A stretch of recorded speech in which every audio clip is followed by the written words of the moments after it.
So here's how you can embed a video on Twitter using your mobile phone. As you can see, I have embedded this video right over here, and I'm going to show you exactly how I did that. So first, you want to find the video that you want to embed. So I'm going to embed this one right over here. So from here, you want to click on the share icon on the right-hand side. And then from here, you want to click on copy link. Once the link has been copied, you want to exit out and then go to a search engine. I'm going to use Chrome. And then in the search engine, you just want to paste in the link that you just copied and then click on send. So now I'm going to be brought up to this desktop site of the actual tweet. And then you want to click on the three dots on the top right-hand side. As you can see right over here, it says embed tweet. You want to click on that. And so once you're brought up to this page, you want to click on, it says, what would you like to embed? Simply click on this arrow right over here.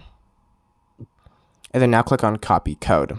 So now the code has been completely copied. This is one last step that we have to do. You want to exit out, go back into Twitter, and click on this tweet button on the bottom right-hand side.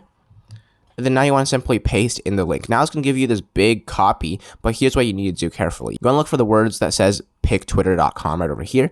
And then basically you want to remove everything after that, and as well as remove everything before that. So now you only have the Pics Twitter link, and simply click on tweet just like that. I have done it right over here.